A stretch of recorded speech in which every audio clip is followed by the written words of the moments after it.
We begin with the civilization of ancient Greece, a city bright with sunlight, ablaze with olive oil and renowned for its philosophers, democracy, and statues. Beyond the laudatory tales of this civilization, we encounter the harsh reality of everyday life for the average citizen. Even by modern standards, it's a challenge. So, before you settle in, please consider supporting this channel by liking and subscribing. But only if you truly enjoy the content. Share your location and current time in the comments. Connecting with viewers around the world is always interesting. Now, create a warm atmosphere by turning on dim lights and perhaps a fan for a gentle background hum, and let's begin this evening's journey.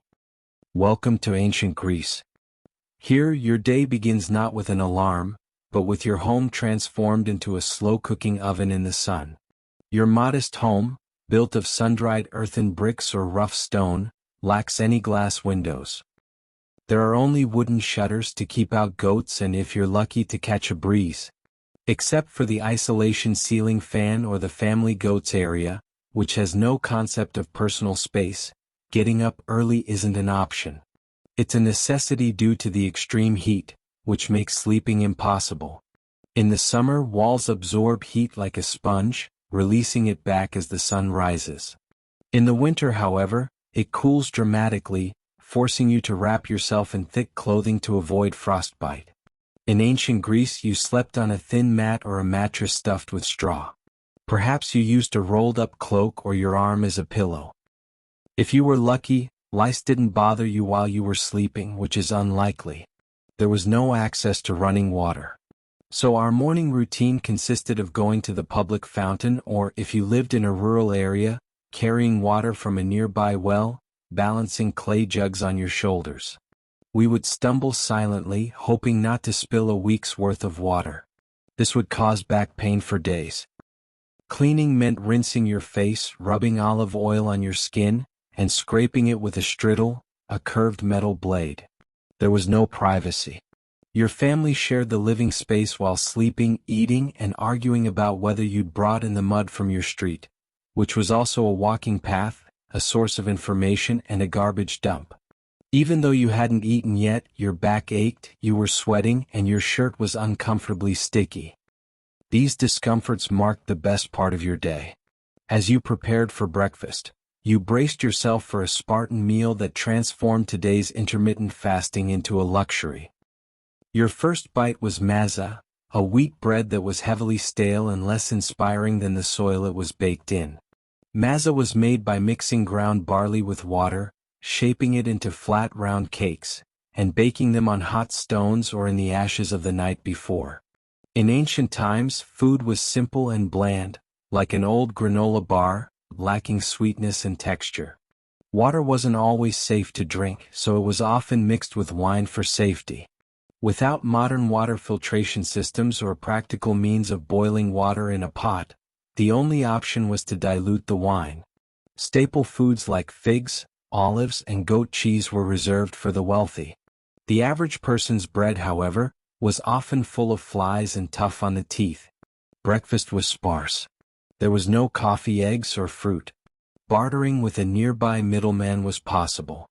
Meals were eaten in a rush. There were no chairs, cutlery, or conscientious consumption.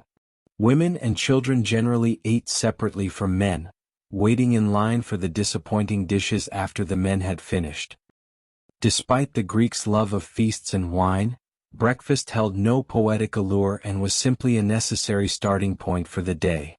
Basic hygiene practices were also neglected in ancient Greece, highlighting the hardships of daily life and the struggle for survival. Cleanliness was not a priority in ancient Greece, focusing more on rituals and oils. Soap, however, was a luxury for future generations. A typical morning bath involved pouring cold water into oneself from a public fountain or courtyard pool. Shampoo, body wash, and sponges were rare unless one lived near a bathhouse. Using olive oil to cleanse the skin was common. Scraping the oil off with a curved bronze knife would make one appear less oily, but still leave one looking a bit unkempt. Imagine dousing yourself in salad dressing and then shaving. This was the skincare routine. Personal hygiene was communal, and privacy didn't exist in ancient Greece. Dental care was basic. Those who took extra care with vinegar rinses made with twigs or crushed charcoal used more sophisticated methods. In the days before deodorants, perfumes were used to mask body odor, creating a mixture of musk, dust, and despair. Laundry was rarely done. Those, especially those with limited means, would clean their clothes by hitting them against river stones. Essentially, hygiene in ancient Greece wasn't about looking or smelling good. Improvements in hygiene are noticeable today compared to yesterday. Interestingly, despite the use of oil and scraping techniques, this method's effectiveness is limited for those forced to endure the unbearable sun in a tunic. While ancient Greece gave us democracy, philosophy, and architecture, the dream of a refreshing shower has yet to be realized. After completing the oil scraping ritual for the day, putting on ancient Greek clothing presents challenges due to its simplicity and impracticality. Clothing generally consisted of two options, a chiton or a himation. Both were oversized linen garments held together with a brooch or belt. These garments lacked tailoring, were loose-fitting, and were vulnerable to sudden winds, which could lead to embarrassing situations. Underwear and undergarments were not available. They provided little support. Instead, pins are used to fasten clothing. Shoes, whether worn in leather sandals or without shoes at all, expose feet to harsh walking conditions such as hot rocks, uneven terrain, and market ruins.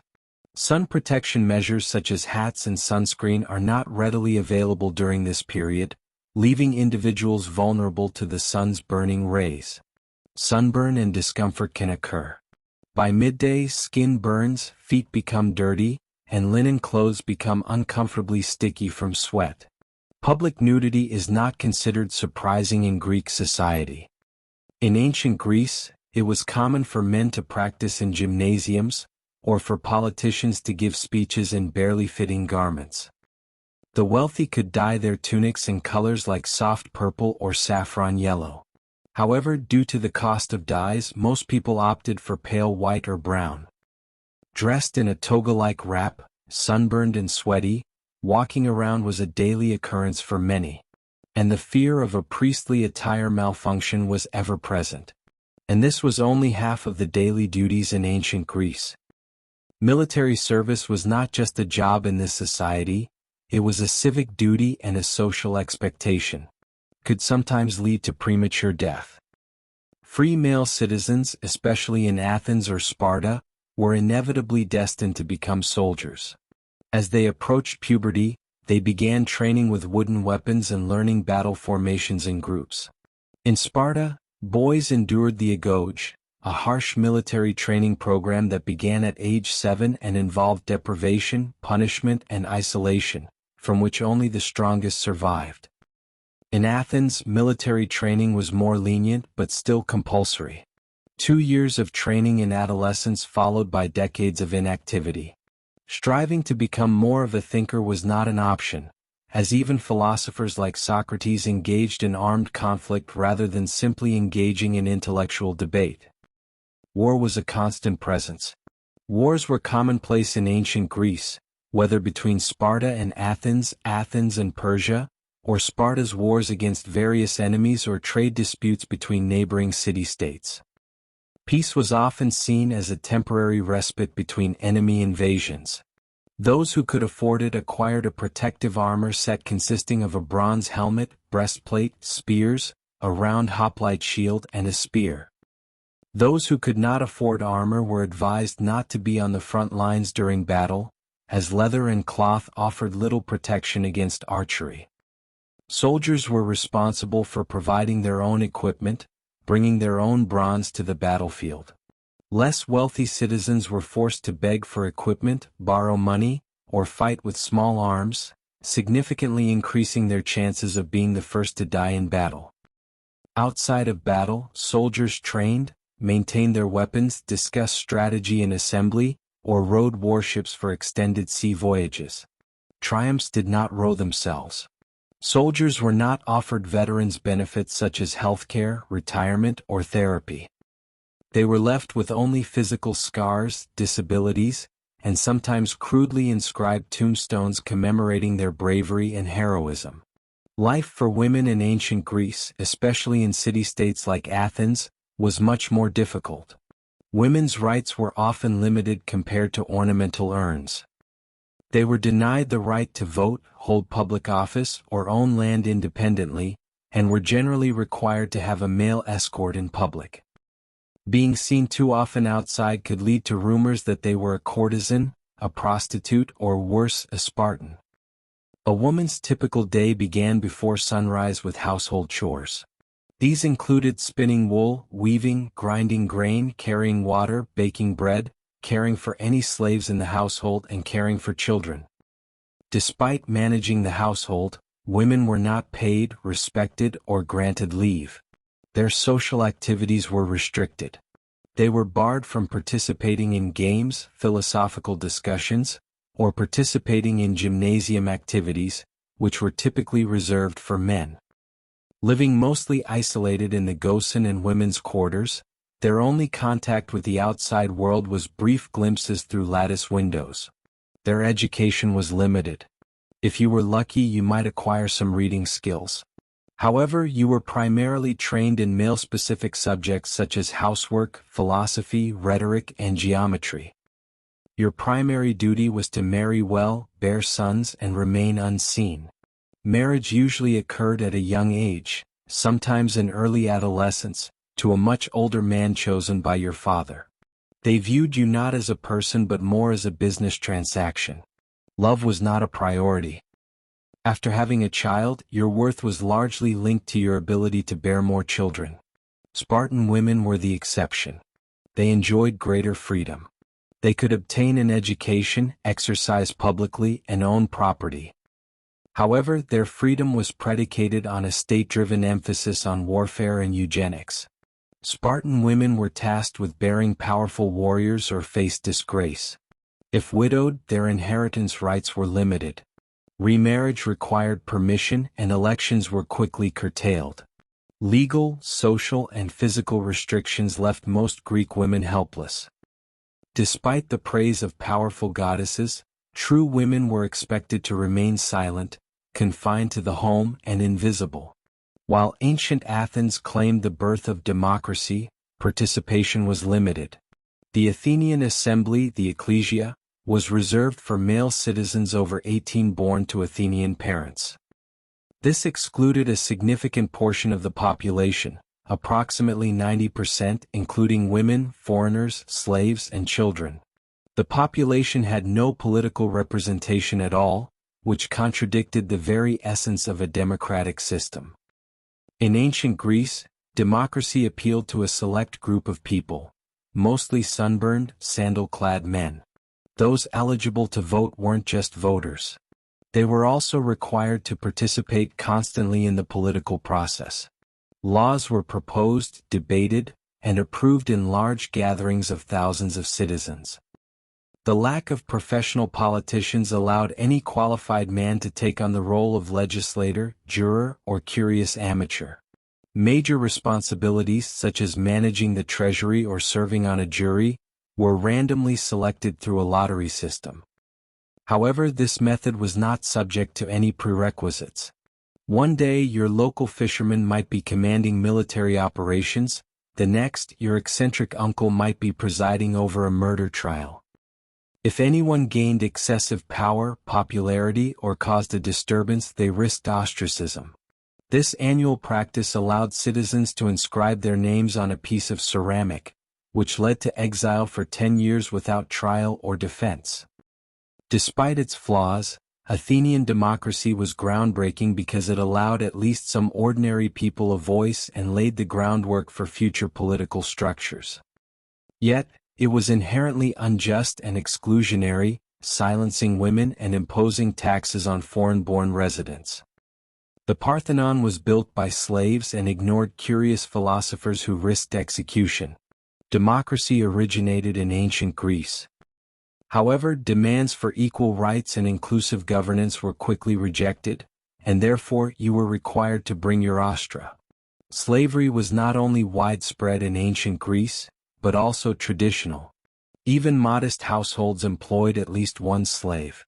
Slave ownership was a common practice in Athenian society in ancient times, as slavery was deeply entrenched. Slaves came from various conquered territories such as the Tria, Cilia, Syria, and other Greek city-states. Slaves were either born slaves, captured in war, or kidnapped and sold. The slave trade was vigorous and ruthless. Slaves handled all the household chores for their owners, performing tasks such as cooking, cleaning, and managing the business. Ironically, while citizens debated abstract concepts like justice, slaves worked in harsh, dangerous environments such as the Laveran silver mines. Despite possessing training and skills in various fields such as teaching and finance, slaves remained property without legal rights, subject to mistreatment and even death at the will of their owners. Those who were freed, however, were still bound by loyalty to their former masters and denied basic rights like citizenship, leaving them only the hope of a better future. In ancient Greece, where there was no widespread movement to end slavery, influential figures such as Aristotle defended slavery as natural and necessary, thus perpetuating the oppression of the enslaved. The foundations of democracy and philosophy in ancient Greece were laid by individuals denied the right to express their views, vote, or find meaning in society. In the absence of hospitals, access to healthcare in ancient Greece necessitated reliance on uncertain remedies such as herbs, divine intervention, and hopeful petitions. Illnesses and injuries were treated at home. It was common to seek guidance from neighbors, pray to healing deities, or find solace in temples. Greek doctors were a mix of herbalists, philosophers, and risk-takers, and believed in the theory that imbalances in the four bodily humors caused them. Treatments included various methods such as fasting to drain excess blood, reducing phlegm, or walking or gazing at the sea to alleviate melancholy caused by black bile.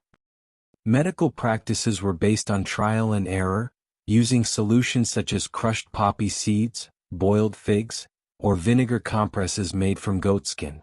This often resulted in uncertain results and potential harm. Surgical interventions were rare, frightening, and generally used as a last resort. Modern comforts such as pain relief or hygiene were lacking. This made even minor procedures risky and life-threatening. Surgical instruments included iron blades and bone saws, and were supported by extensive prayers. Childbirth was dangerous and, under the harsh sanitary conditions of ancient Greece, managed by midwives. Even under the most favorable circumstances, mortality rates for women and babies were staggeringly high. A single difficult birth, such as a shoulder impingement or a bridge, a head-down presentation, could often result in death.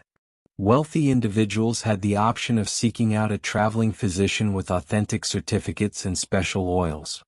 In contrast, the less fortunate had to rely on local wisdom, makeshift solutions, and determination to survive. Otherwise, they would have to face the fear of not being able to recover. Yet, there was some solace in the fact that the ancient Greeks believed in the importance of rest, fresh air, and a balanced diet. Ancient Greek medicine not only introduced us to the Hippocratic Oath, but also offered strange treatments like boiling cabbage juice. Thus, healthcare in ancient Greece was primarily centered around herbal remedies, optimism, and perseverance. Ancient Greek theater was not merely a form of entertainment, it was also important as a civic duty, a religious ceremony, and sometimes a profound experience for the soul. Those who had access to such events, unless they were citizens, women, slaves, or foreigners, had the privilege of attending theatrical performances free of charge. Audiences gathered in a massive open-air amphitheater carved into a hill, like the famous Theater of Dionysus in Athens, and were joined by thousands of other spectators. These gatherings would continue from dawn until dusk. A succession of plays, from tragedies to comedies and satires, took place during the Dionysian festival. Participants were required to endure the entire event without breaks, refreshments, or even restroom facilities, except for a few bushes on a hilltop. Lateness or disruption could result in punishments rather than mere displeasure. Theatrical performances themselves were intensely emotional tragedies, touching deep emotions across generations through themes such as murder, madness, and divine retribution.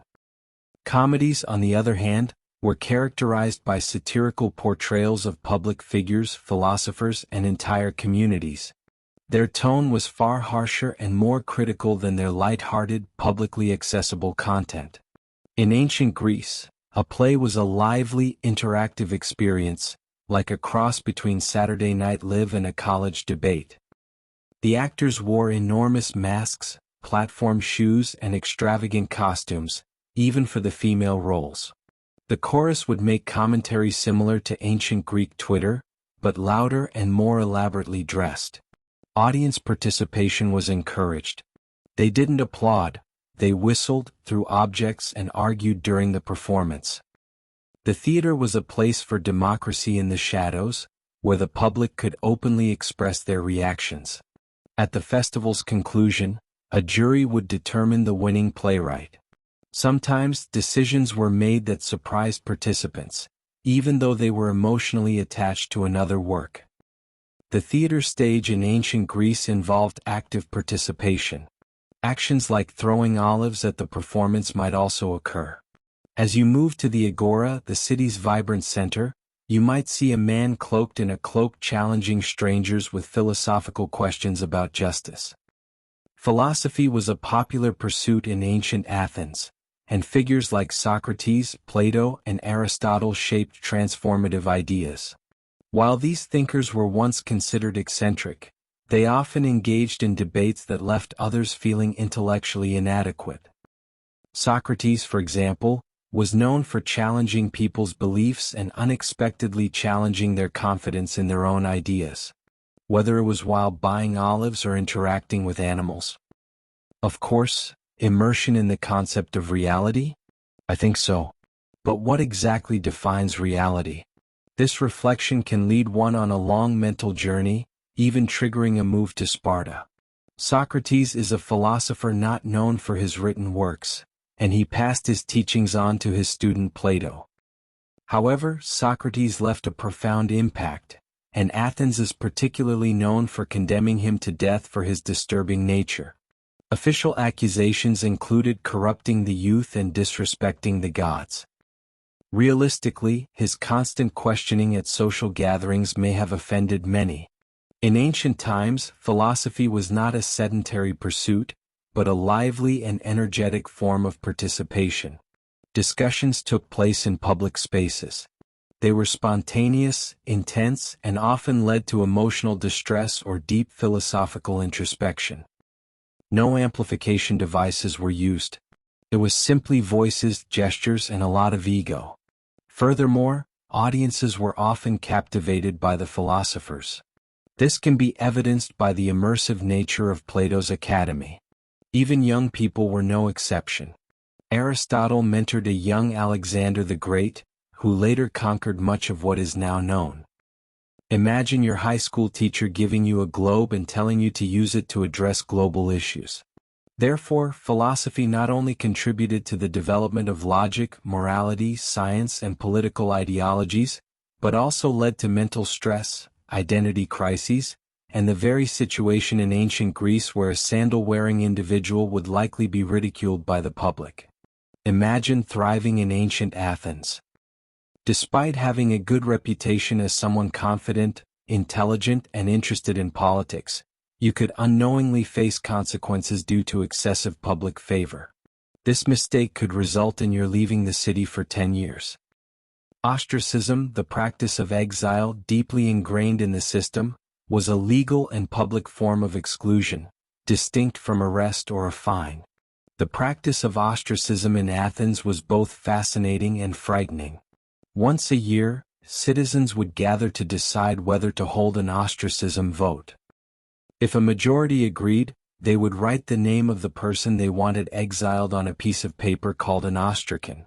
If someone received 6,000 or more votes, they were exiled.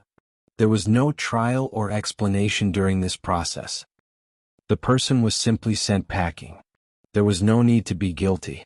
Many exiled people were innocent. They were simply ostracized because they wielded significant influence. Even if you were a military hero, an influential orator, or simply possessed remarkable charisma, you were exiled if you were perceived by the citizens as a threat to democracy. Interestingly, the ostracism wasn't permanent. It lasted only 10 years, and then you could return with your rights and possessions. Hatred wasn't even held. It was simply an unwelcome 10-year hiatus.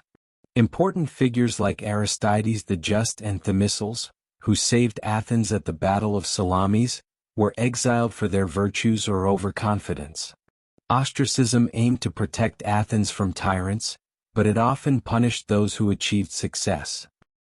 To maintain this delicate balance, ambitious individuals needed to be respected, but they also had to be under-influenced or charismatic. This was similar to a reality show, where the person who gained the most admirers was honorably exiled. While Athens had first developed democracy, it had also established an early form of cancel culture about 2,000 years earlier. In ancient Greece, the idea of living a long life wasn't questioned, but the timing and manner of inevitable death. With an average life expectancy of around 30 to 35 years, surviving infancy was a significant achievement due to widespread disease, malnutrition, and poor hygiene practices. Death could come from a variety of sources, including infected wounds, unexplained illnesses, complications during childbirth, a significant risk for women, or even the consumption of contaminated water. Medical resources were scarce, and trust in divine intervention was weak. Cities were breeding grounds for disease due to overcrowding, poor sanitation, and shared water supplies, leading to frequent epidemics and massive losses, such as the devastating plague that struck Athens during the Peloponnesian War.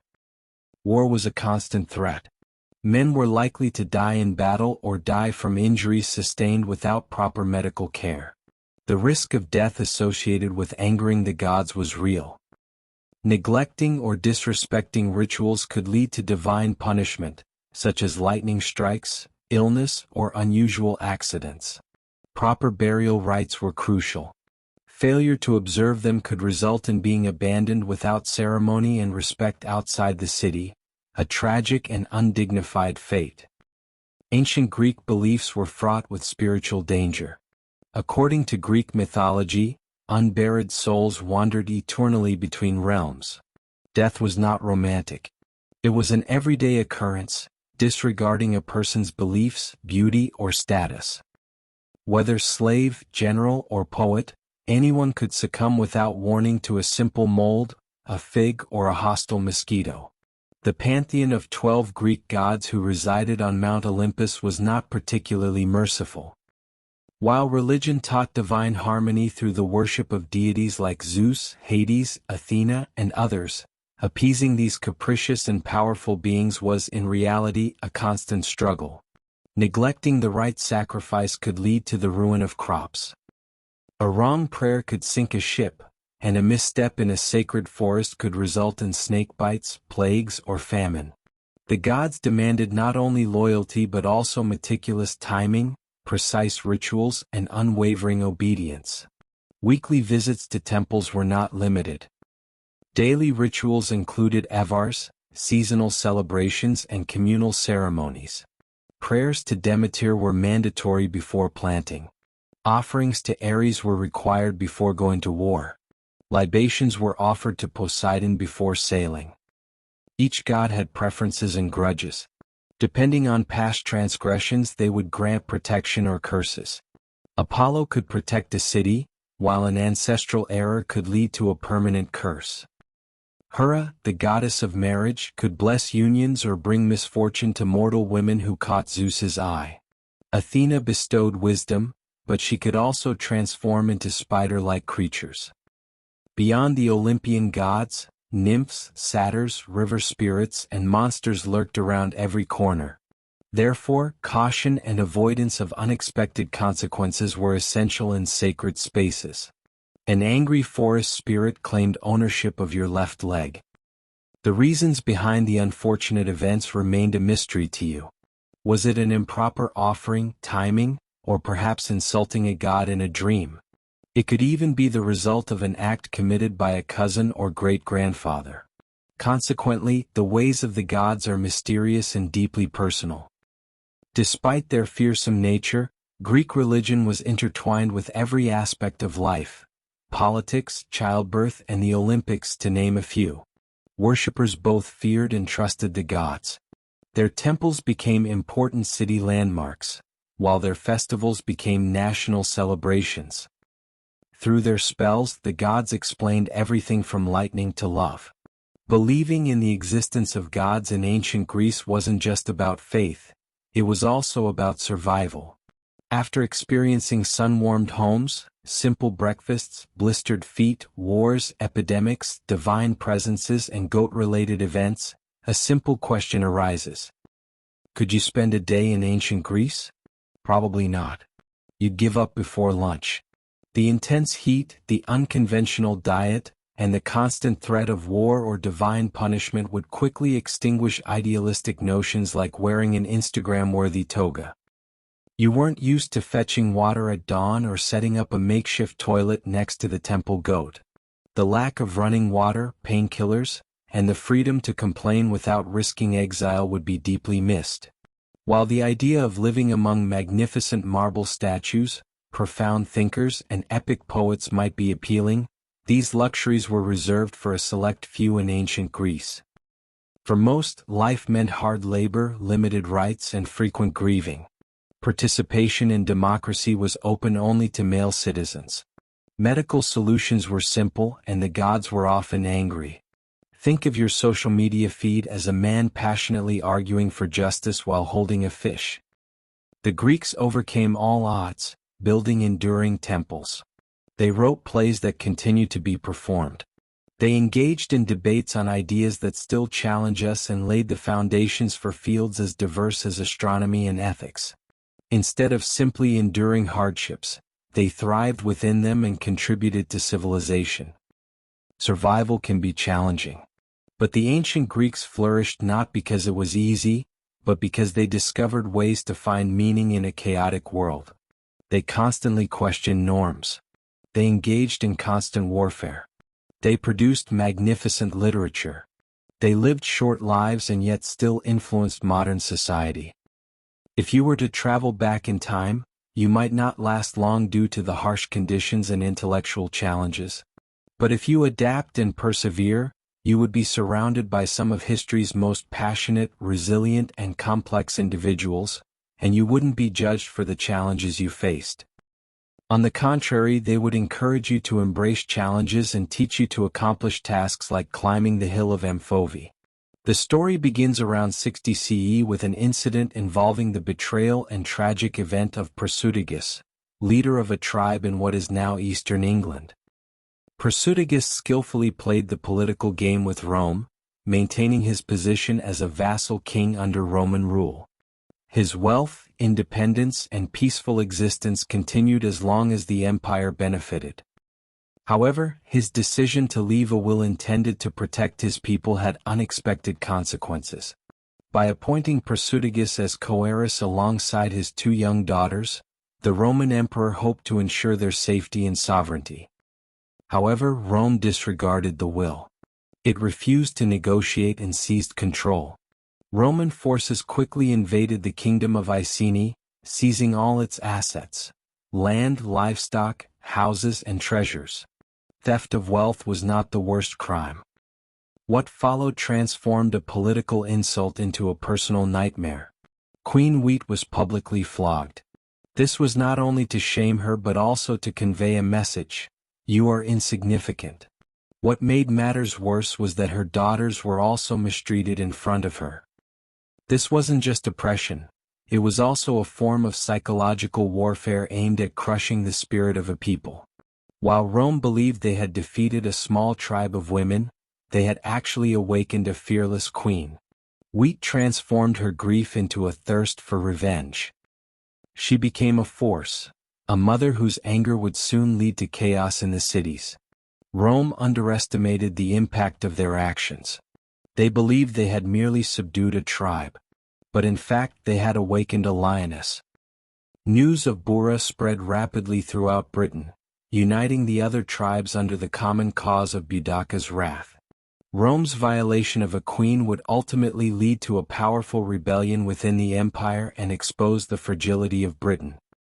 This was not merely a mistake, it was also the spark of a violent uprising that would challenge Roman authority. Boudicca's rebellious attitude and leadership qualities exceeded Roman expectations. Described by almost unflattering Roman historians as tall and fierce, with fiery red hair flowing down her face, she had a powerful voice that echoed like a war horn. Boudicca was not just a queen by descent, she was also a powerful symbol. She had transformed into a formidable threat, undergoing a profound transformation from the outset. She emerged as a mother who had lost everything and refused to submit to the Roman cruelty that sought to destroy her honor, her children's future, and the honor of her people.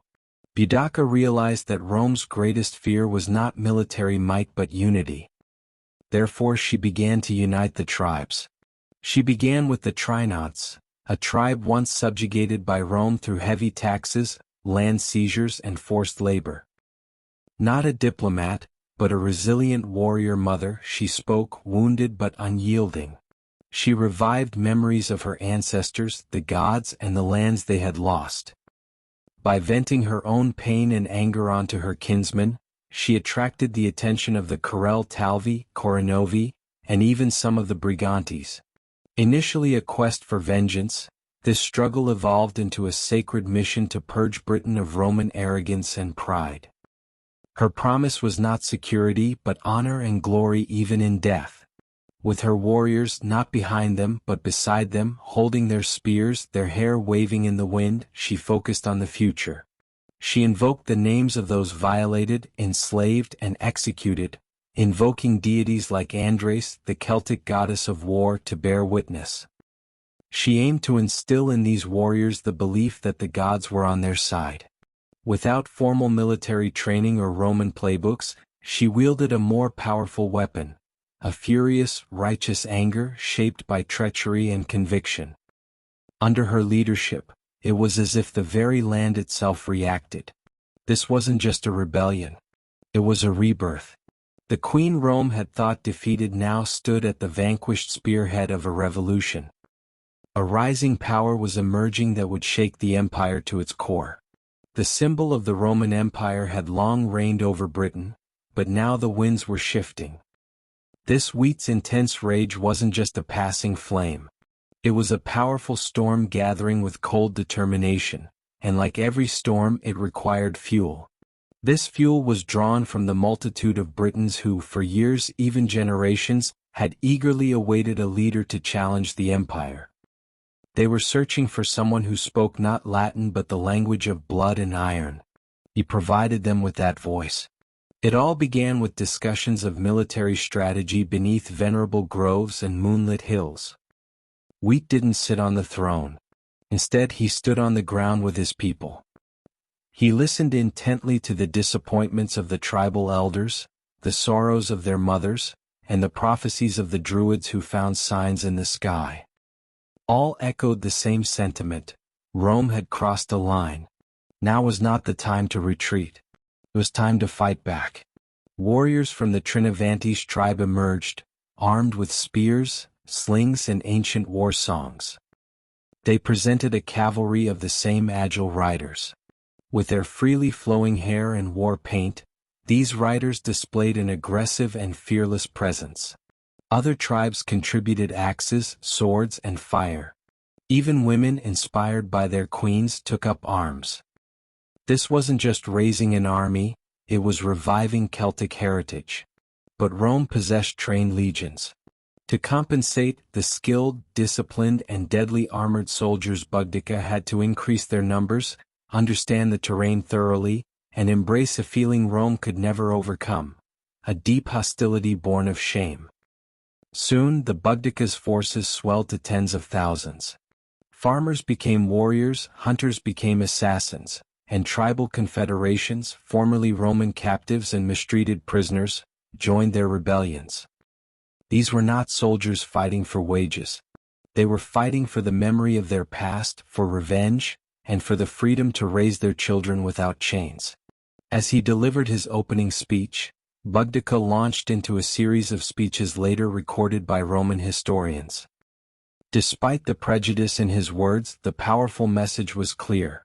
He would emerge victorious or die. Surrender, submission, or retreat were not options. The first target was Camulodunum. Once a powerful fortress in Britannia, it was now a Roman settlement adorned with temples, statues, and ornate houses. The Temple of Claudius, dedicated to the emperor who had conquered them, was considered sacred by the Wheatlands and their warriors. It was seen as a deliberate mockery by the people and marked as the first to be conquered. Rumors of rebellion among the tribes had turned into a powerful march, fueled by anger and led by a resolute queen who refused to submit. Camula was doomed from the start. Once a proud Roman outpost, it had become a symbol of everything the Wheatlands despised. The city streets were no longer filled with tribal hymns, but with commands chanted in Latin. Its buildings rose above the once sacred ground, and the Temple of Claudius stood above all. It was an ornate structure built with forced labor to honor the emperor who had subjugated the Britons. While Rome viewed it as a monument, the Wheatlands saw it as the ultimate target. What he ordered wasn't just a siege, it was a swift execution. His army descended on the city like a brutal storm, surprising the Roman settlers. Among them were veterans of oppressing and taxing the indigenous tribes. The city's weak defenses collapsed. The few Roman soldiers inside, unprepared for combat, locked themselves in the temple, hoping to withstand the siege. No one was spared. Within 2 days, Wheat's forces forced their way into the temple and painted the streets blood red. No one was spared. Men, women, and children fell victim to the brutality. Wheat's campaign wasn't just strategic, it was also deeply personal. His warriors destroyed Roman statues, demolished luxurious homes, and vented their anger. The temple, engulfed in flames, became a symbol of the occupation. Its roof collapsed, turning into a fiery spectacle visible for miles. Few survivors survived, and those who managed to escape shared horrific accounts that deeply shocked the Romans. The destruction wasn't random, it was a deliberate act of revenge by those who had seen their homes taken by force, their gods insulted, and their daughters auctioned off. They were now reclaiming what had been wrongfully taken from them. And with that they added a little more. Messages were sent to their governor, Suetonius, who was dealing with another rebellion hundreds of miles away in Wales, requesting assistance. But by the time Camula received news of the fall of Dunum, the city had already been reduced to ashes and smoke, its people dead and decimated, and the flames of the rebellion had risen even higher. Wheat did not stay to celebrate the victory. He knew time was of the essence. He pressed on, expecting a harsh response from Rome, realizing that each victory furthered his movement. His next target was Londinium, larger, richer, and more vulnerable. If Rome hadn't taken him seriously before, they surely would after the fall of Camulodunum. But revenge would not be complete until the heat of rebellion was felt in the heart of Roman rule in Britain. Londinium remained the most valuable possession of Roman Britain. Founded less than 210 years ago, it had become a bustling center of trade and administration. Merchants from across the empire thronged its markets, while officials conducted imperial business under ornate roofs. Riches flowed relentlessly through the streets until the advancing army of the wheat caused panic among the populace. The governor, Suetonius, hurried back from Wales and reached Londinium with a small force, arriving just before the uprising. Suetonius, surveying the city's vulnerable, sprawling landscape and seeing its lack of defenses, made a grim decision. He decided to abandon it. Because the Roman legions, stationed far away, couldn't provide support, they couldn't risk their limited forces in a city considered defenseless. As they retreated, they took with them those who had escaped, leaving behind the elderly, the infirm, the stubborn, and those who didn't believe an army led by a woman could defeat Rome. they would soon find otherwise. The Wheaten forces attacked Londinium with great force. There were no obstacles to overcome, no barriers to overcome. The city was defenseless and it inflicted suffering. Their warriors, filled with rage, swept through the streets, devastating. They didn't loot or occupy, they destroyed everything in their path. The massacre was systematic. Roman civilians were forcibly removed from their homes. Entire families were massacred. Some were impaled, while others were burned alive in temples. No mercy was shown, and no Roman symbol was left unscathed. Villas were set ablaze. Warehouses were engulfed in flames. The billowing smoke was visible for miles, hovering darkly against the English sky. This wasn't just a massacre. It was a declaration. The underlying message was clear. Rome could be defeated. Historical accounts by Tacitus and Cassius Dion indicate tens of thousands lost their lives. Some records indicate that this atrocity surpassed even Camilla Dam. For the Roman people, this wasn't just a rebellion. It was an apocalypse. Amidst the chaos, the weak cage stood tall. He didn't lag behind his officers. He rode with them to the front lines in his chariot, charging with his daughters. He witnessed the imperial arrogance crumble beneath his feet. This wasn't senseless violence. It was revenge for the injustices Rome had inflicted on his family, his people, and his homeland, and it wasn't over yet. For before them lay another Roman stronghold, Beryllium. Beyond it loomed Rome's inevitable retaliation. Rome had crushed rebellions and waged wars across continents. But nothing like the weak cage had ever been seen. He was a seasoned military strategist. He didn't speak Latin or wear shining armor. Yet he had brought 2 Roman cities to their knees. She had caused widespread destruction by razing cities to the ground and slaughtering thousands of civilians and soldiers. Verulamium, the wealthy Roman city northwest of Londinium, was set ablaze, setting off panic throughout the empire. Reports of her brutal actions reached the Roman Senate, prompting Emperor Nero to consider a complete withdrawal from Britain. This was astonishing. The mighty empire, stretching from the African deserts to the Geranian mountains, was considering retreating because of a woman, a chariot, and a purpose. This woman instilled such immense fear in them. The wheat's power extended beyond its army. It lay in its symbolism. The Romans considered themselves invincible. They accepted their city as timeless and their domination as inevitable. But here was a Celtic queen defeated and shamed. Now she led a rebellion that left Roman settlements in ruins. Every city she destroyed was not only a strategic victory but also a psychological blow. Cities like Verulamium, Camulodunum, and Londinium shared the same fate. It was wealthy, integrated into Rome, and vulnerable. Its warriors massacred the inhabitants, destroyed temples, and erased any trace of Roman structures. Archaeological evidence to this day reveals a thick layer of ash beneath the existing town, evidence of an intense fire that scarred the land. However, a paradox emerged. With each conquest, the wheat's war machine grew larger. Their power expanded, but their supply lines weakened. Organizational efficiency declined. Some tribes felt secure in their success.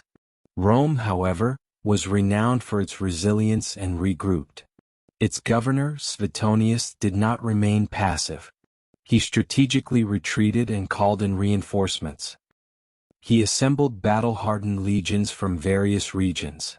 He developed a strategy, analyzed the terrain, and prepared his troops for a critical encounter.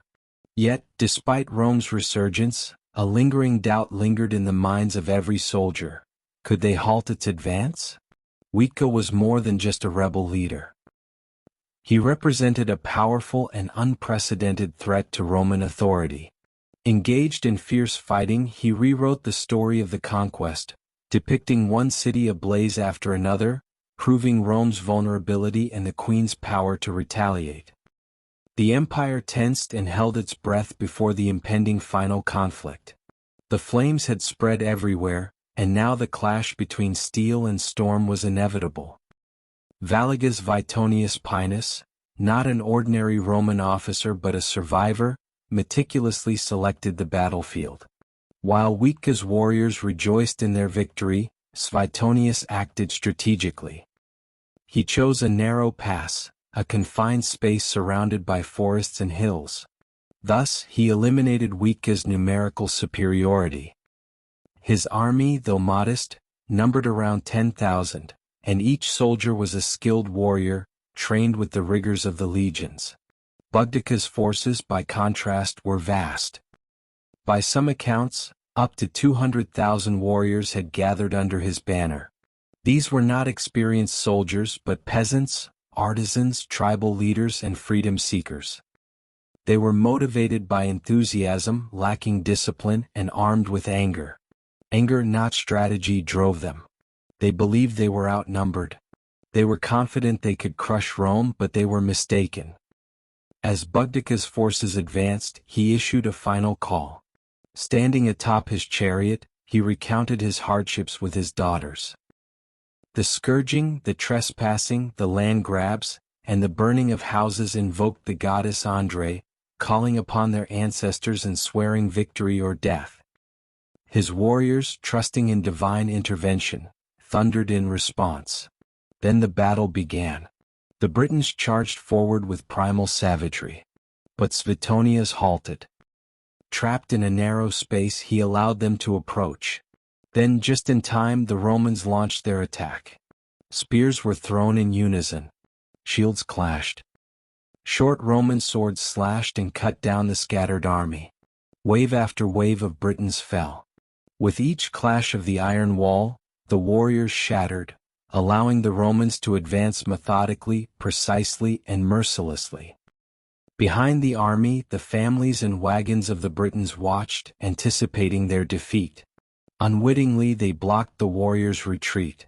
This caused panic and transformed the battlefield into a scene of carnage. When the dust settled, tens of thousands of Britons had perished, and the rebellion was doomed. The empire, though tested, had not been broken. Although Witka had lost the battle, he left a legacy brighter than the sound of swords. The outcome of his fate remained a mystery. But his heroic tale was already immortalized. After the battle cries, the groans of the dead echoed in silence. Witka realized he had lost not only a battle but also a war he had ignited. The land had drained the blood of its people. The remnants of their hopes were blown away by the cold, British wind. Despite her absence, Wheat's legend endured. There are no confirmed reports of her final moments or death. Conflicting accounts among Roman historians suggest she may have taken poison to avoid capture or quietly succumbed to illness after the battle. The only thing that remains undisputed is her disappearance. She did not face public disgrace in Rome. Instead, she vanished like a fading storm.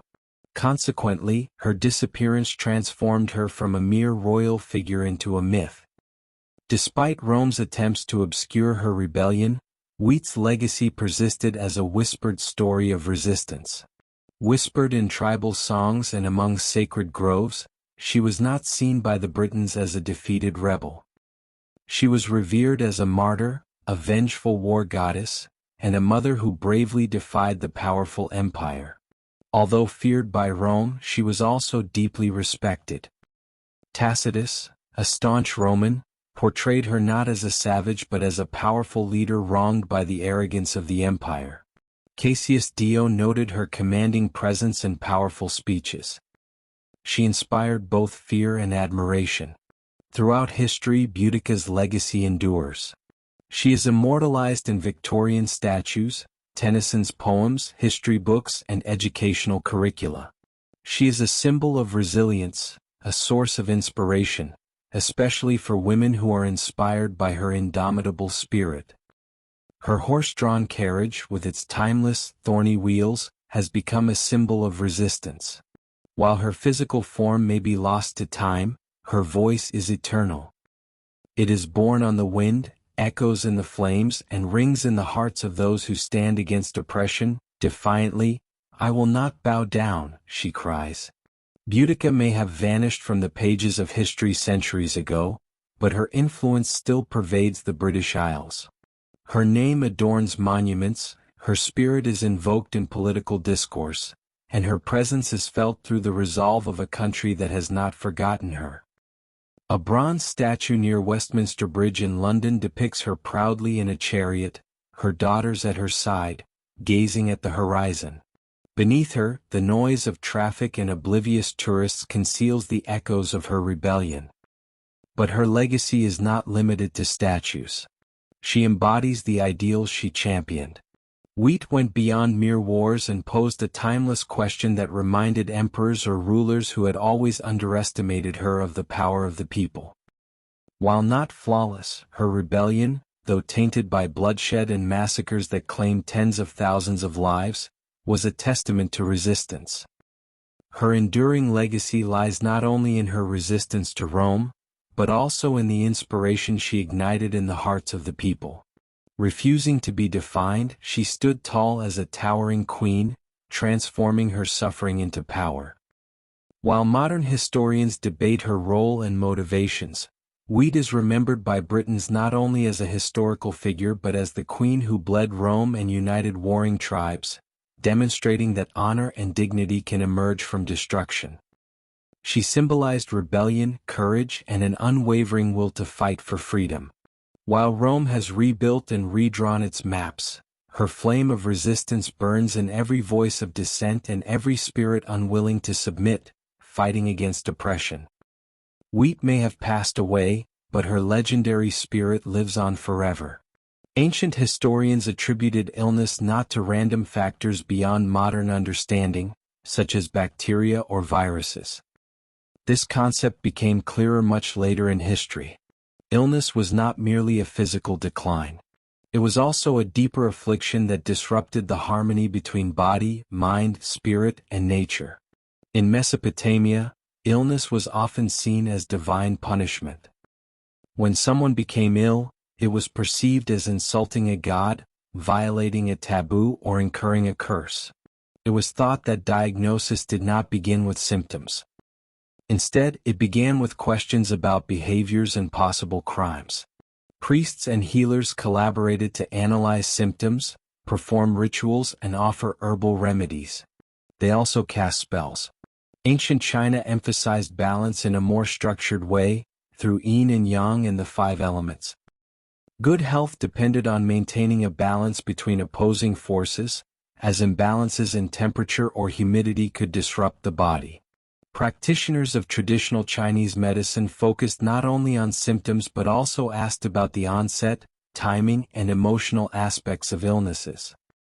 Healing was comprehensive, using herbs, acupuncture, and dietary adjustments to restore internal balance.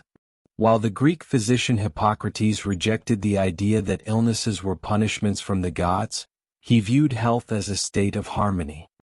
The theory of the 4 humors, blood, phlegm, yellow bile, and black bile, shaped Western medicine for centuries. Each humor was associated with a temperament and element that influenced both physical and personality traits. Various ancient cultures shared a common understanding that health was a state of balance, not merely the absence of pain. This was the case in India.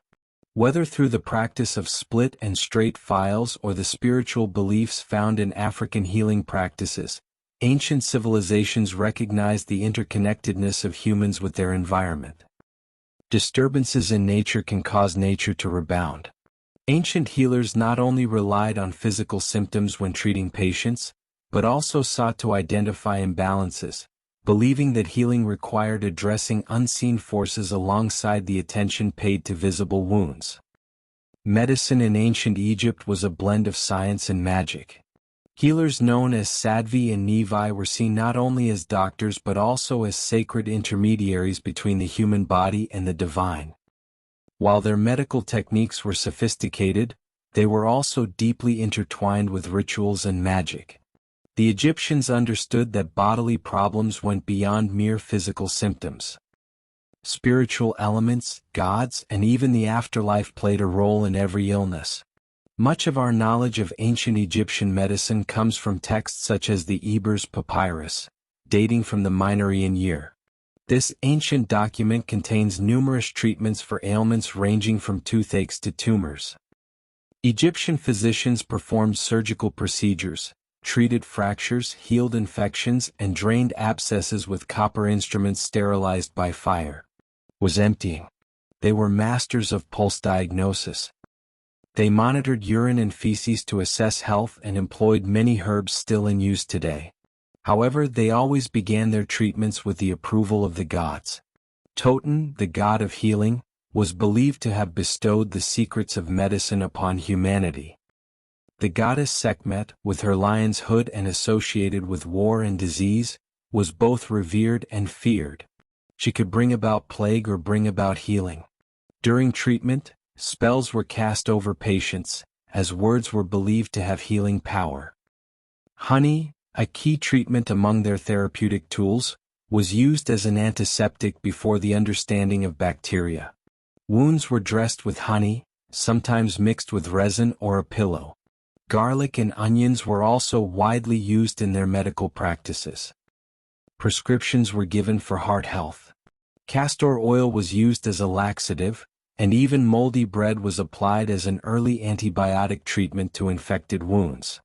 Egyptian physicians were highly respected and cared for both common people and royalty. Their specialties ranged from stomach, eye, and spiritual ailments to various ailments. Their vast knowledge made no distinction between the physical and the sacred. Fevers were thought to be caused by Nile mosquitoes or angry spirits. Healing was not only about treating the body, but also meant appeasing the gods, purifying the soul, and restoring divine harmony. The ancient Egyptians viewed healers as indispensable not only for curing illness but also for maintaining cosmic order. The Indians established a healing tradition called Ayurveda, which viewed the human body as a microcosm of the universe. Ayurveda, a Sanskrit term meaning the science of life, is deeply rooted in Vedic traditions. It is not simply a system of medicine but a holistic philosophy that encourages harmony with nature, the seasons, and the spirit. Ayurveda is founded on 3 dashas, Vata, Pitta, and Kapha, representing unique combinations of the elements earth, water, fire, air, and ether. Vata governs movement, Pitta controls transformations such as digestion, and Kapha provides structure and balance. Each individual is born with a specific dasha balance, and diseases arise when this balance is disrupted by diet, stress, environmental factors, or lifestyle factors.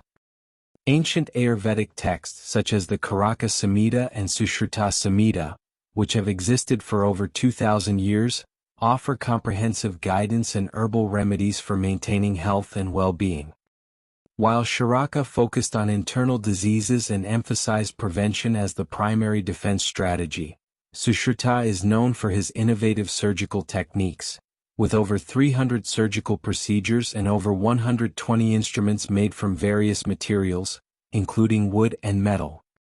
His notable skills include performing rhinoplasty using skin flaps taken from patients' cheeks or foreheads, a cosmetic procedure, not a cosmetic one, but a way to repair facial deformities resulting from punishment inflicted on the face. This practice predates the development of modern medicine. While Sushruta has made significant contributions to the field, the holistic approach of Ayurveda reflects the belief that healing the body is interconnected with healing the mind and spirit. This ancient practice utilizes herbal remedies, yoga, breathing exercises, oil massages, meditative fasting, and the medicinal and purifying properties of herbs such as turmeric, ashwagandha, nimbabal, and tulsi. Distinguished healers not only treat physical ailments with herbs but also address sleep patterns, emotional well-being, and digestive health, restoring balance in the body. Ayurveda teaches that humans are an integral part of nature and should strive to align with its harmony. In ancient China, health revolved around the concept of energy called du.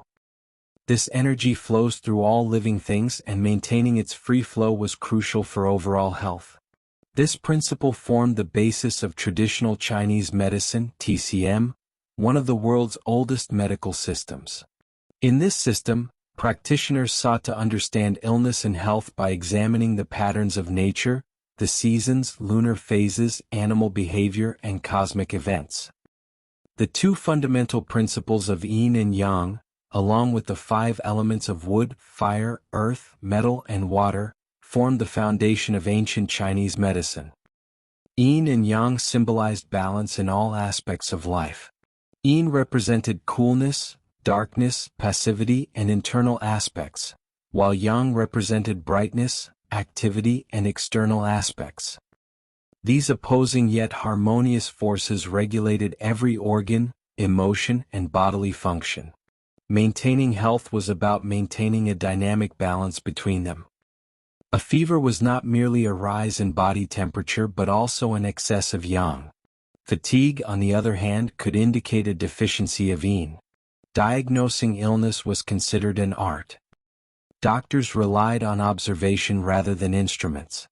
They would examine the tongue's appearance, feel the pulse at various points, listen to the tone of the voice, and ask questions about dreams, emotions, and bowel movements.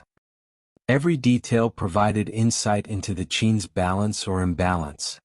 Various techniques were used to restore health. These included acupuncture, moxibustion, cupping therapy, herbal treatments, qigong exercises, and dietary adjustments.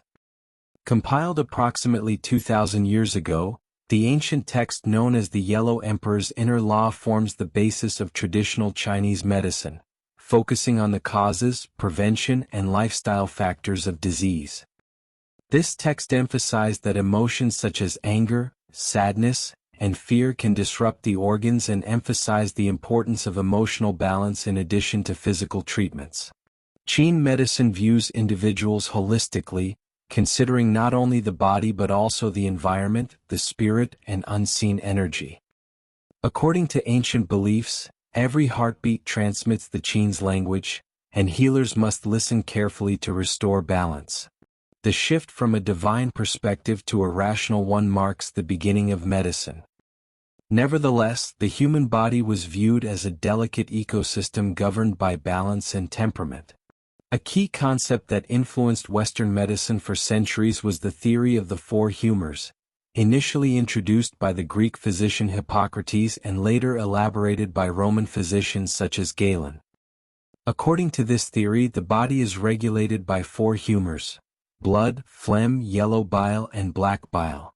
Each is associated with an element: air, water, fire, and earth, and the characteristics of a particular humor. Health depended on maintaining a harmonious balance between these humors. Illness resulted from an excess or deficiency of any humor. Treatment strategies included bloodletting, purgatives, personalized diets, and baths designed to restore balance. The Greeks did not focus solely on bodily fluids. They also emphasized the importance of observation and the environment in the healing process. The Hippocratic Oath, which guides modern medical ethics, emphasized the importance of meticulous patient observation and holistic care. Hippocrates advised considering external factors such as the seasons, winds, water quality, and the patient's emotional state. Healing centers dedicated to the god Asclepius were established throughout Greece. These centers served as spiritual refuges and offered a variety of therapies, including sleeping in sacred wards to induce healing dreams, ritual cleansing, physical activity, dietary adjustments, and prayer. These sacred spaces harmoniously combined reason and spirituality. Medical practice in Rome further developed with the emergence of the general Galen, a Greek physician who served gladiators and emperors, dissected animals to study anatomy. He authored numerous medical works and contributed to the spread of humorism throughout the empire. Galen's influence endured for many years, despite the flaws in some of his theories. Despite its origins in occult practices, Greek medicine began to embrace a new concept.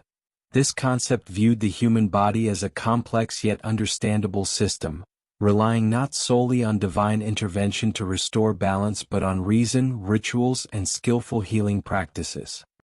Before the establishment of formal medical education and written records, ancient societies around the world relied on traditional wisdom, knowledge passed down through oral traditions, spiritual visions, and practical experiences with nature, to heal their communities. In these cultures, healing was not merely a profession but an integral part of daily life, intertwined with rituals, seasonal cycles, and sacred observances. Among Native American tribes, healers, medicine men and women, performed a variety of roles beyond physical healing.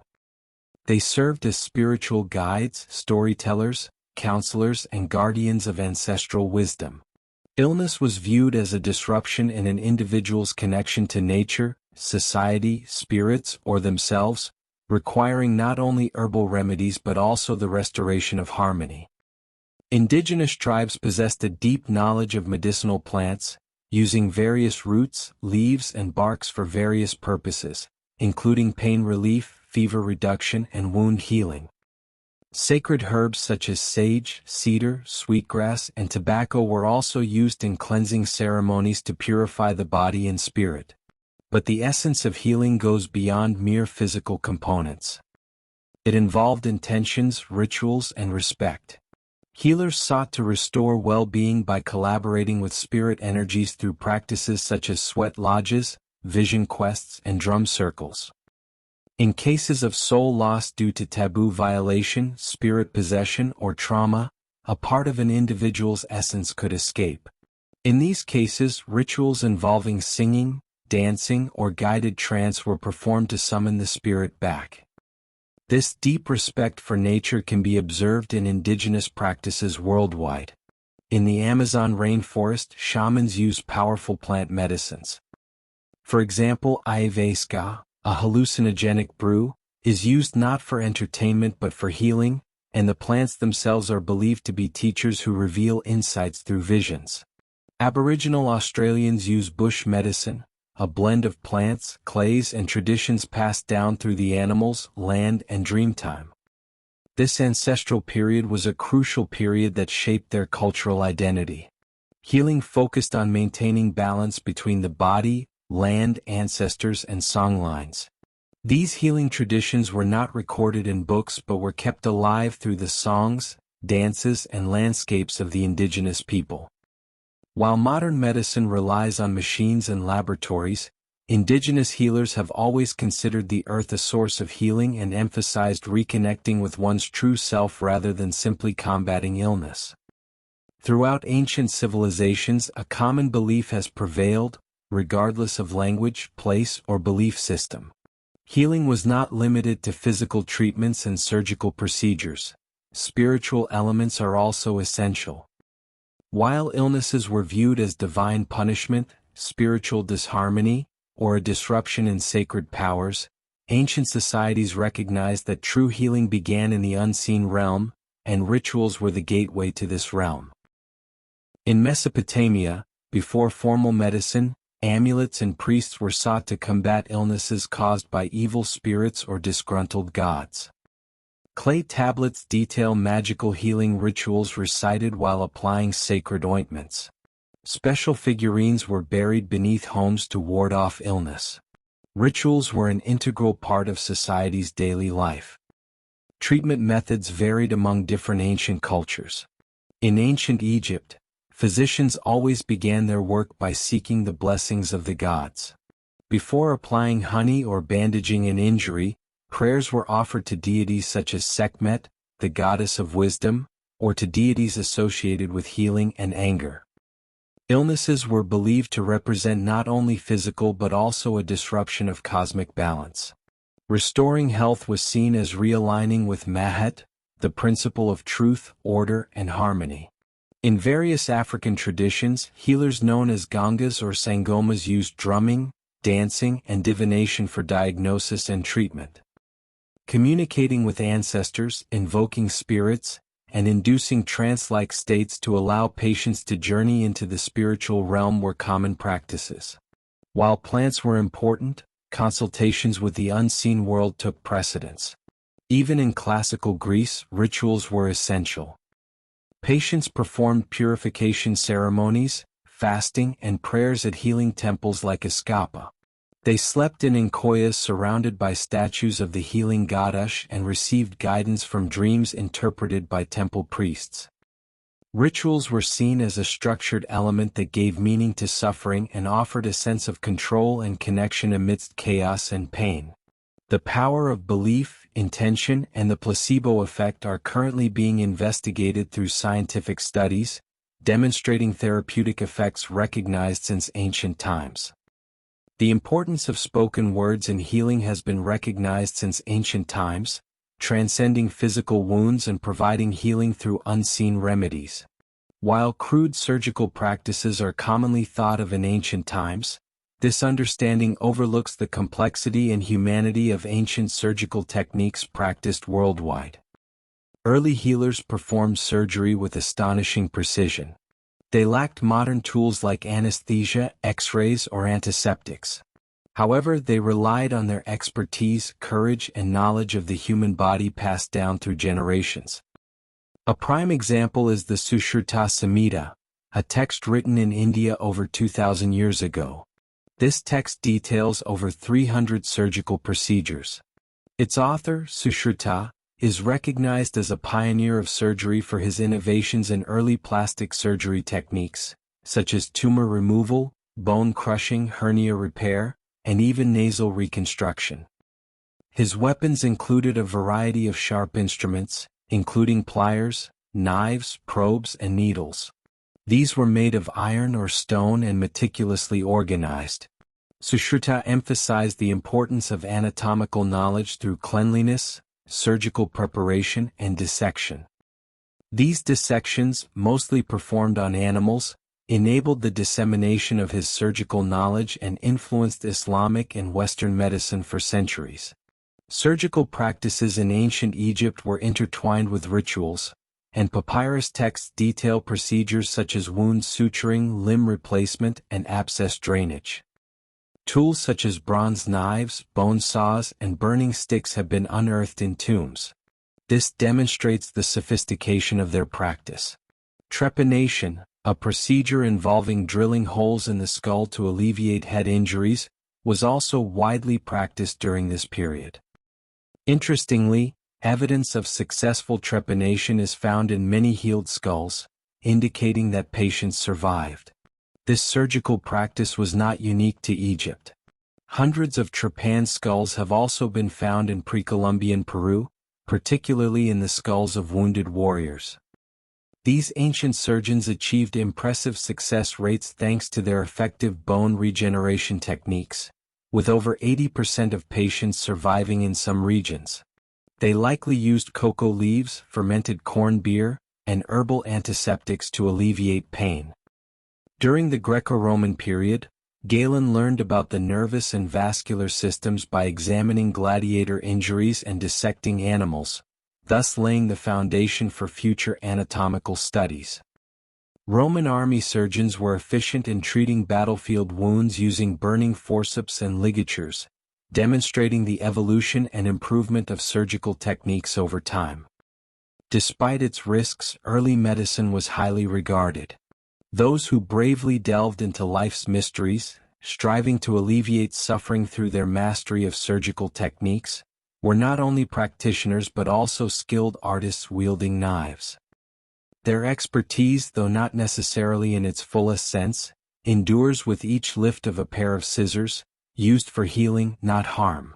The field of medicine today is being shaped by cutting-edge technologies, robotic procedures, and advanced genetic analysis. Rapid body scans and remote prescription services have radically transformed healthcare delivery. However, traces of ancient healing traditions live on in modern medicine. Practices such as Ayurveda, Chinese herbalism, and indigenous rituals coexist alongside traditional treatments. Medical students still hold a version of the Hippocratic Oath, pledging to prioritize patient well-being. This reflects the spirit of their Greek and Roman predecessors. Surgical instruments have a history stretching back to the innovative tools of Sushruta. Principles such as comprehensive care, preventative health measures, and the interconnectedness of mind and body are now fundamental elements of holistic medicine, rooted in ancient cultures that viewed healing as a holistic endeavor. Even contemporary scientific research confirms these ancient beliefs. It reveals how stress, social isolation, and emotional trauma can affect the body's defenses, disrupt sleep patterns, and trigger physical ailments. Meditation, once a spiritual practice, is now scientifically validated for its cognitive benefits.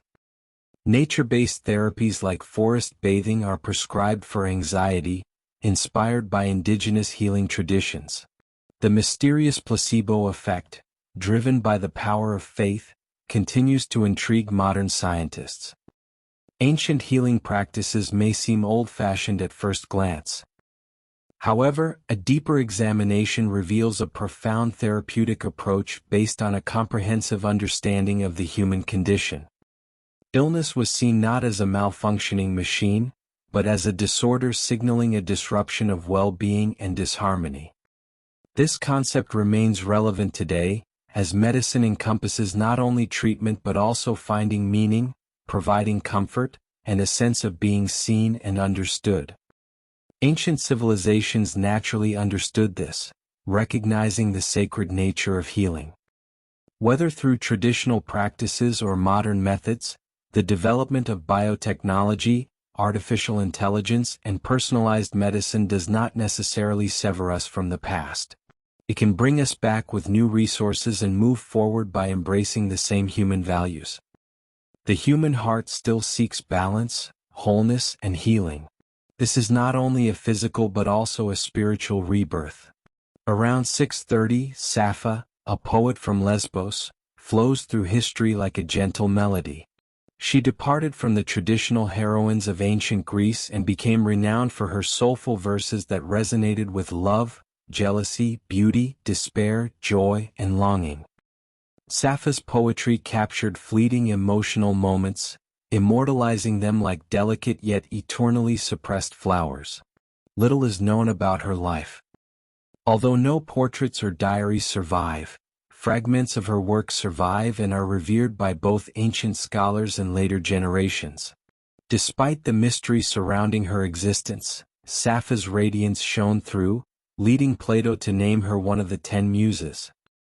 She inspired countless seekers to reconstruct her story like a captivating, unfinished melody.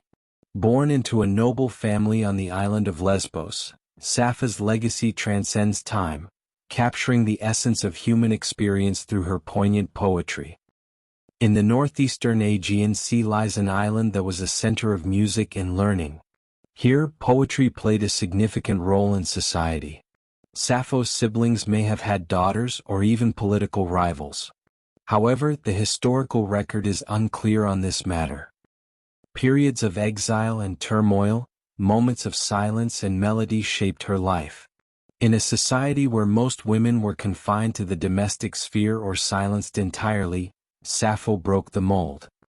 Although she did not openly rebel, she distinguished herself through her artistry and grace. Poets writing in the Ialian dialect penned concise and evocative verses designed to be recited.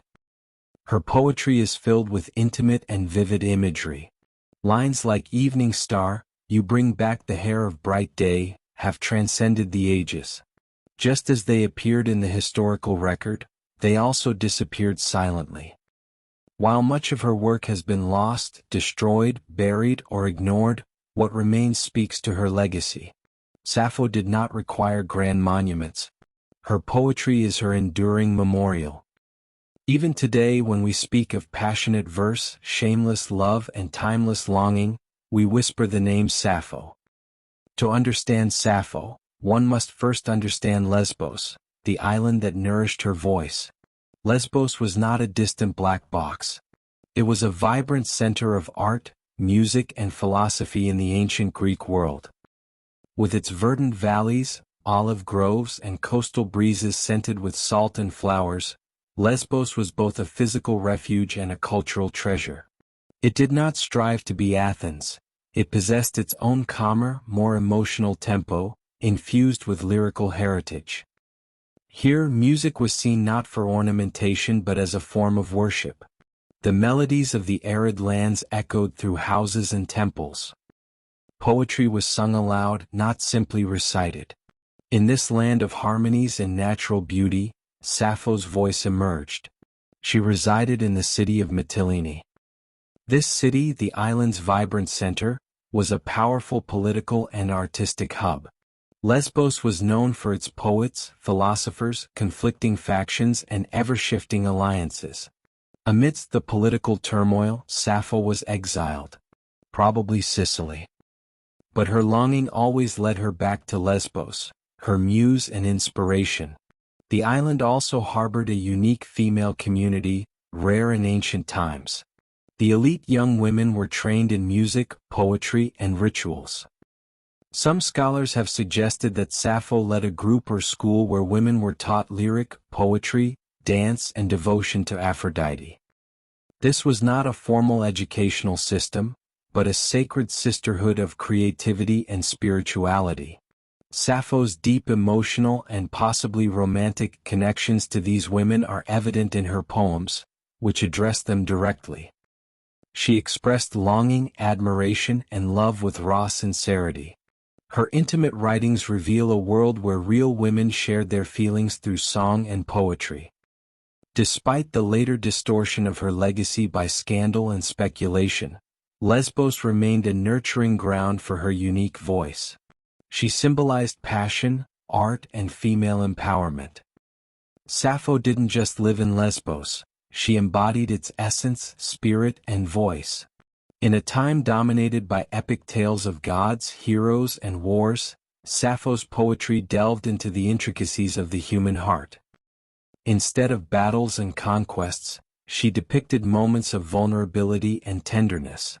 Her voice sent a chill through her body. As one of the first poets in Western history, she was among the first women poets to express herself in the first person. Rather than simply narrating events, she delved deeply into the emotions behind them. Love, longing, jealousy, compassion, and passion resonated throughout her work. She prominently addressed women as women, discussing issues related to them. In ancient Greece, women's voices were largely confined to the home or silenced entirely. Public affairs, literature, politics, and philosophy were the domain of men. However, Sappho transcended these boundaries. She did not rebel but through her verse. She did not demand a place for poetry, she created her own space. This space was a personal haven where emotions were seen not as weakness but as a source of strength. In this field, she accomplished something revolutionary. She identified the women she loved by name and honored their essence directly, not merely as symbols or metaphors. He remembered their happiness, their scent, and their unique braiding styles. In one trailer, he encapsulates the intense emotion of meeting his beloved. She looks as divine as the gods. The man sitting next to her, savoring her melodic voice and admiring her captivating laughter. Oh, this makes my heart race. In this instance, Sappho observes from afar. She watches the woman she loves interact with someone else. Her jealousy is subdued, but in a few poignant and deeply human lines, she encapsulates the weight of unrequited love. This emotion is timeless and relatable to everyone. Her lines convey sensuality without being vulgar. She meticulously details the emotional scenes. The curve of a neck, the serenity of sleep, the caress of moonlight on skin. She seamlessly intertwined beauty and sincerity.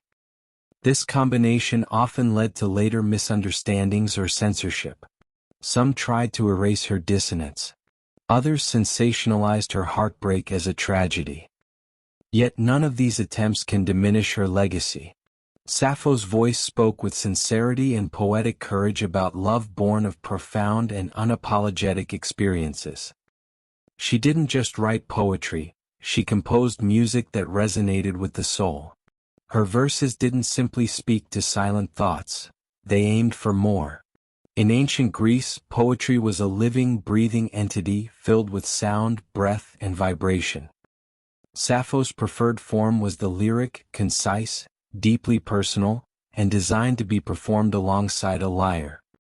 The lyre, a small stringed instrument, was gently plucked, and its sound carried the words like a gentle breeze across the sea. This was the essence of lyric poetry. The origin of the term lyrical. Her poetry wasn't grandiose or epic. It didn't focus on war or gods. It was intimate, emotional, and immediate. The lyric was a secret confession, a love note sung under fig trees or in softly lit rooms, and Sappho was her unparalleled master. Masterfully crafted in a dialect of Aeolic Greek known for its softness and rhythm, her poems adhered to a specific meter, the sapphire quatrain, a structure of 3 long lines transitioning into a shorter, more moving line, like a sigh of longing thought. These poems were delicate and melodic, reflecting the flow of breath within a loving moment. Sappho likely performed these songs in communities of women, students, and perhaps priestesses, for both ritual and educational purposes. These spaces were spaces where emotions, music, and the body merged without division. Through her performances, Sappho not only shared her poetic work, she also built a cultural legacy. We can only speculate about the precise sounds that filled these performances. The gentle thrum of the strings, the clear echo of her voice, the profound silence of the atmosphere. But one thing is certain, Sappho's art transcends time. Her poems captivated audiences with every word. Sappho often began her works not with statements, but with questions or prayers. This set the tone for a dialogue or an appeal. Her lines reached the divine, delving deeply into human desires. Yet they possess a surprisingly contemporary feel. Even today, you can set her poems to music and evoke the same raw, sincere emotions. Sappho transformed poetry into melodies. Emphasizing that emotions are like music, she demonstrated that every heartbreak and thrilling feeling deserves a melody. Her legacy, despite its fragments, resonates through the centuries. Countless lines of her poetry have been lost to time, leaving only fragments imbued with intense emotion and the remnants of sound. These fragments still glow with vitality, reminiscent of the dying embers of a once bright flame. The loss of her works has been due to the passage of time, wars, and deliberate destruction. Over time, her 9-volume collection, housed in the famed Library of Alexandria, and many other ancient texts were lost. With the rise of Christian influence, works like Sappho's, which embraced themes of love and same-sex love, were censored or destroyed. By the Middle Ages, her voice was nearly forgotten, surviving only through excerpts by other writers in various literary forms. The pieces were generally known for their stylistic elements and vocabulary rather than their emotional impact. However, these pieces still conveyed emotion with subtlety. The discovery of papyrus was a significant turning point. Towards the end of the 19th and 20th centuries, archaeologists unearthed numerous fragments of ancient manuscripts in the Oxyrhynchus region of Egypt. Among these were torn and faded verses of Sappho's songs, which had not been seen for centuries.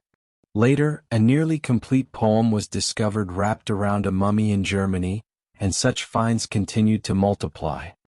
Each new discovery felt like a resurrection. However, a large portion of Sappho's work remains lost. Today, through her works, we yearn to reach not only what she wrote but also what she could have voiced without historical interruptions. Yet, the existence of her works, in their fragmented form, carries a mysterious significance. Sappho's focus on transience, fleeting beauty, and moments that slip away like sand is evident in this fragmented form. It is profoundly significant that her poems have reached us as a mystery, pieced together by admirers of language, music, and emotion. A voice once suppressed continues to resonate. Sappho's intimate poems have not escaped scrutiny. In his lifetime, he was revered as a master of lyric poetry and even described by Plato as one of the 10 muses. He was considered one of the divine beings. Over time, his legacy was corrupted, silenced, or scandalized as societal norms evolved. Because he openly explored love in a way that disturbed history. His works largely revolve around a deep love and longing for women. He celebrated their beauty, chronicled their absence, confessed jealousy, and honored their closeness. This was commonplace in his world. However, within the cultural context of Lesbos and the changing society, his writings met with a variety of responses and interpretations. Aristocratic women, in particular, embraced and even revered close emotional and potentially romantic bonds. Later periods such as the Roman, Christian, and Victorian eras saw struggles surrounding the acceptance of these bonds. Rather than confront reality, later generations chose to rewrite his narrative. Medieval writers ignored him. Renaissance translators softened his words, and Victorians portrayed him as a tragic romantic. They fabricated a story about a man who had taken her for the summer and even about her jumping off a cliff for the love of a ferryman named Phaon. This story does not exist in her actual works. This fabricated narrative was created to erase her nonconformity, making her pain seem more digestible and her desires more conventional. Some critics viewed her poetry as purely educational or platonic, while others found it immoral. Despite this, Sappho's name persisted, even amidst the scandal. While same-sex love continued to be openly debated in the 19th century, her legacy secretly became a coded symbol of queer identity. The terms sabbai and lesbian derived from her name and origins, describing romantic love between women. Inadvertently, she became a symbol of resistance. She became a poetic pioneer for those whose feelings had been silenced. Even today, debates continue over whether she was a teacher, a lover, a myth, or a challenge. Perhaps the more important question is, why are we still afraid of her truth? Sappho did not conform to social norms in her writing and expressed her true feelings. She accepted beauty, expressed her longing, and experienced life through poetry. Her scandal lay not in her actions but in her sincerity. Sappho dared to communicate desire through her writing. History had tried but failed to silence her voice. If there was a divine being who influenced Sappho's life and work, it was Aphrodite, the goddess of love, beauty, and irresistible longing. For Sappho, the relationship between Sappho and Aphrodite was more than just a myth. She served as a source of inspiration, a confidant, and a comforting presence during times of intense emotion. Sappho's poems, especially her famous Ode to Aphrodite, not only praised the goddess but also addressed her directly, seeking solace and fulfillment in her divine powers. Sappho's depiction of love was not seen as sinful or weak, but rather as a divine and sacred force capable of inspiring a goddess like Aphrodite. In the ancient world, Aphrodite did more than simply represent romance. She also symbolized allure, seduction, and the complexities of love, both its wounding and its joyful aspects. Sappho's poetry captured the duality of love, reflecting both its sweet and bitter aspects, its beauty and its harshness. By integrating Aphrodite into his emotional world, Sappho transformed the feeling of longing into a mythic experience. He blurred the boundaries between personal feelings and cosmic influences and established a literary tradition in which love was revered as a form of worship. Sappho viewed Aphrodite not as an abstract goddess, but as a reflection of human emotions. Intense, complex, and beautiful. In Sappho's verses, the goddess of love is seen as listening and responding. The circumstances surrounding Sappho's death remain shrouded in mystery and legend. There is uncertainty surrounding her age, the time of her death, and her place in her final years. While there are differing accounts, some claim she died peacefully on Lesbos, while others tell tragic tales of her suicide by jumping off a white cliff due to unrequited love. There is no historical evidence to support this latter account. This tragic story appears to have been fabricated by male-dominated literary traditions in an attempt to transform Sappho's narrative into a heterosexual tragedy. It obscures her true voice and experiences. The truth is simpler yet profound. Sappho faded away quietly after her death, leaving behind a legacy that endured for centuries. Her works are revered by scholars, referenced by playwrights, and performed throughout the ancient Greek world. Although he was as famous as Homer in his time, social norms shifted with the rise of the Roman Empire and the rise of Christian morals. His emotional and sensual poems, particularly those celebrating female love, fell out of favor. Consequently, his writings were no longer reproduced, his books dwindled, and over time they disappeared through neglect. Early church officials, seeing his songs as a threat, deliberately destroyed his works. While his name persisted throughout the Middle Ages, his actual writings were largely destroyed. Centuries later, fragments of his poetry were either recovered from Egyptian garbage heaps or resurfaced as quotes in ancient texts. He was gradually revived not through myth, but simply through the struggle for survival. Although his death was forgotten over time, his disappearance never completely disappeared. He continued to exist through the enduring longing of voices that resisted being silenced by the pen phrases quietly written in the margins. Sappho did not need to die a glorious death, for his verses were already immortal, and in the void where his words once lived, we can still discern the essence of his existence. The longing is incomplete but never truly extinguished. Although her life is shrouded in uncertainty, her poems fragmented and undeciphered, her influence has never waned. If anything, it has only grown stronger. Like a flickering candle that refuses to go out, individuals throughout history have rediscovered her legacy. During the Renaissance, scholars examined her remains and marveled at her masterful manipulation of emotions. During the Romantic period, poets like Byron and Shelley invoked her name. As discussions of gender and identity revived in subsequent centuries, Sappho became a symbol of LGBTQ+ resistance, feminine creativity, and emotional freedom. Her name lives on in the language. The term romantic love refers to romantic love between women, while lesbian, derived from her birthplace, represents a global identity. These terms transcend mere definitions. They encompass fragments of her existence. They are proof that a voice can resonate through time and reshape the way we express ourselves through love. Artists, writers, and musicians continue to inspire her. Painters, in their imaginations, strive to capture her image. Lyre, bathed in moonlight, has been the subject of numerous translations by many poets. Each interpretation has attempted to go beyond mere words and delve into her essence.